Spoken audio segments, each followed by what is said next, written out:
Okay, so there's a block that I've just got and a clip that I've just got in shot there. I'll try and circle that in a second, but I'm trying to feed the cable back through here from a hole here beneath the seat belt by the seat anchor point, and then we can go further down. So I've got a piece of electrical wire there and I'm catching it from the other end. We don't want to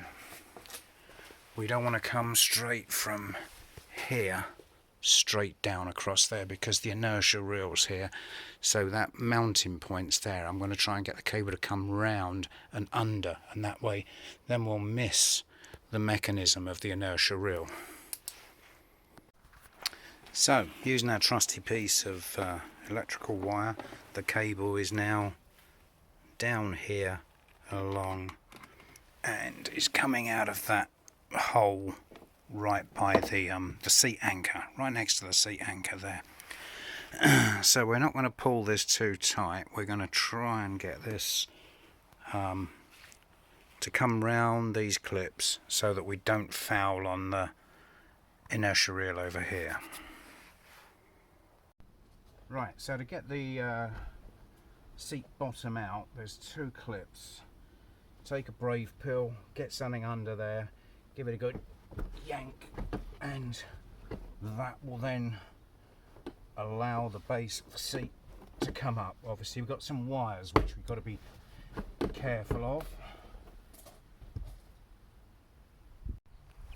Push the seat belt buckles back into the hole and then the seat will just start to come out.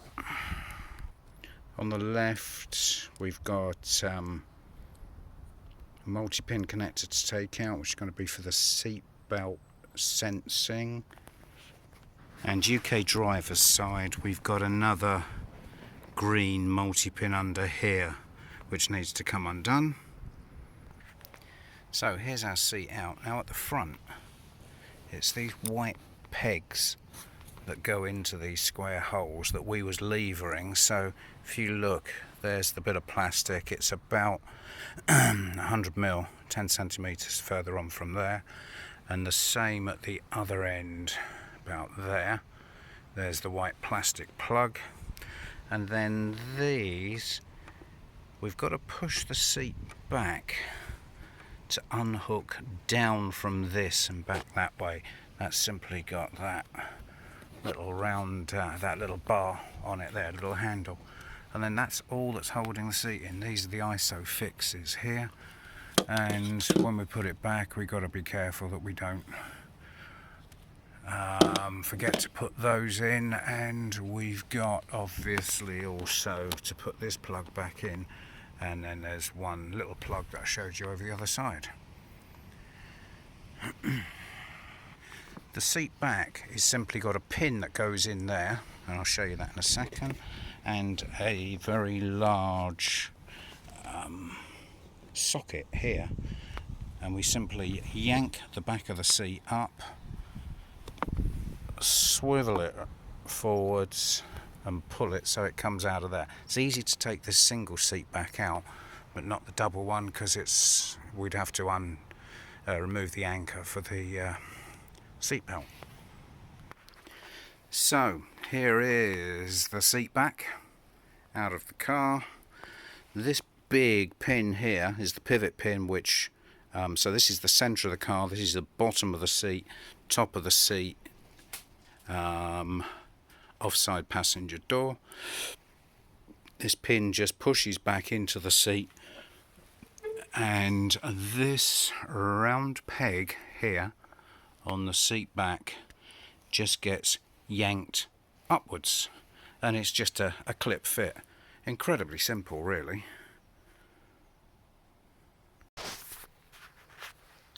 Having originally managed to get the cable out of this hole, it's not a hole because it's got an edge that you can lift up, and you can give this a bit of a pull and pull the clips away and come down here. Try to get this side of this flat bit, because obviously the seat's there. We don't want the wire anywhere down in here, because this is where the seat back goes. You can get it all the way under here and pull it straight so it comes out down the bottom here, and then we can just cable clip it all the way across to the other side, and we're going to go off down that side of the car over there, and then we can put the seat back in. The cable comes under the seat across here. This bit of trim just got 2 screws in there, 1 and 2. Take them out, you can lift it up, pop the cable under, it comes out here.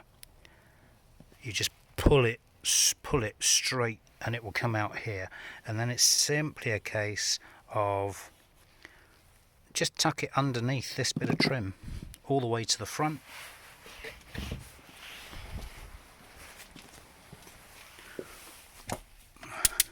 All the way along here, all the way along under, and look, eventually it's come out here, and now we're ready to join up in the glove box.